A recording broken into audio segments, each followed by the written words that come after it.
Կաշառք ստանալու իշխանությունը զավթելու կոչի հոդվածներով ջաղերից այն կողմ հայտնված Վարդան Ղուկասյանը կմնա բանտում։ Վերաքննիչ հակակոռուպցիոն դատարանը մերժել է Գյումրիի քաղաքապետի կալանքը փոխելու միջնորդությունը։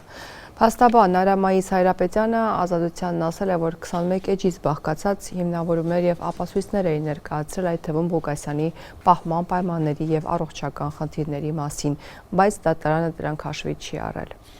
Դատարանի որոշումը կալանավորում կիրառելու վերաբերյալ հոկտեմբերի 21-ի տայինք բողոքարգ է եւ վերացնելու համար Արարչյանի դատարանի որոշումը եւ պարոն Ղուկասյանին ազատ արձակելու խնդրանքով վերաքննիչ դատարանը մերժել է, բայց թե ինչ հիմնավորումներով այս բանը չգիտեմ, դեռ արկ չենք ստացել։ Ապացույցները, հիմնավորումները իմ կարծիքով պաշտպանության կողմի ինքը բավականին հարուստ էր եւ հիմնավոր, բայց հաշվի առնելով այն բոլոր մտահոգությունները, որ տևական ժամանակ մենք բարձրաձայնում ենք, կապված քաղաքական ճնշումների հետ, շատ դժվար է ակնկալել, որ որևէ դատարան այս փուլում առնվազն արդարադատություն կիրականացնի։ Դրա վերաբերյալ լրջագույն կասկածներ մենք ունենք, ինձ չի որ միաբիտենք եւ կարծում ենք, որ պետք է մեր գրածին նայեն մինչեւ վերջ կամ օրենքին նայեն։ Բայց քանի որ չունենք վերաքննիչ դատարանի որոշումը, բովանդակային առումով թույլ տվեք այս բանը որևէ գնահատական չտալ, երբ որ արդեն գծանոթ բովանդակության այդ ժամանակ հայտարարություն կտարածենք։ Եվ քիչ առաջ հայտնի դարձավ, որ ձերբակալվել է Գյումրիի քաղաքապետի որդին Սպարտակ Ղուկասյանը, որ սեպտեմբերից տնային կալանքի տակ էր հարկադրանքի եղանակով շորթման մեղադրանքով։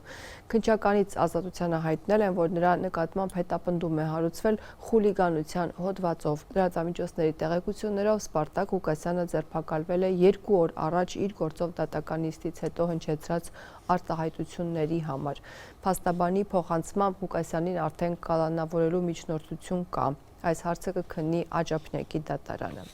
Ըստ նախաքննական մարմնի հակառակորուպցիոն դատարանում Սպարտակ Ղուկասյանի եւ Վարդան Ղուկասյանի վերաբերյալ քերական գործով դատական նիստից հետո իբր Սպարտակ Ղուկասյանը խուլիգանություն է իբր կատարել, լրատվամիջոցներով հրապարակված է խոսակցություններ կան, որոնք վերագրում են Սպարտակ Ղուկասյանին եւ գտնում են, որ այդ արարքը խուլիգանություն է խմբի կազմում կատարված զանգվածային լրատվական միջոցների օգտագործմամբ։ Մեղադրանքը էս է, բայց թե որտեղից են նրանք գտել հայոյանք, որ իբր կատարում է Սպարտակ Ղուկասյանին, անկեղծ ասած անհայտ է, անհասկանալի է մեր համար։ Ուղիղ եթերում հեռարձակվածի մեջ որևէ հայոյանք, սեռական բնույթի առավել ևս հայոյանք Սպարտակ Ղուկասյանի կողմից չի կատարվում։ Մենք էլ ենք նայում նույն տեսագրությունը։ Բայց թե ինչու ենք մենք նայում, դա չի երևում, բայց հատկապես նախաքննական մարմին դա երևում է, անհասկանալի է, անկեղծ ասած։ Խոսքը որ դրվագի մասին է, այն որ Վարդան Ղուկասյանին հարցնում են արդյոք ինքը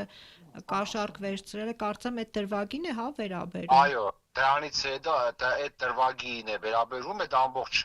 իրադարձությանն է վերաբերվում եւ այդ իրադարձությունները գտել են խմբի կողմից խուլիգանության իբր կատարում, այսինքն իբր Վարդան Ղուկասյանի եւ Սպարտակ Ղուկասյանի մասնակցությամբ։ Դուք եք նայում, այդ տեսեք,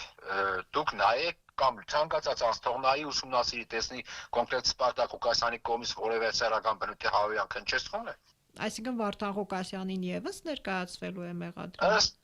Ենթադրում է այո, որովհետեւ Սպարտակ Ղուկասյանի խմբի կազմում են ասում Վարդան Ղուկասյանն է, ենթադրում է, որ նրաներն են, Վարդան Ղուկասյաններն են առաջադրել։ Ում նրան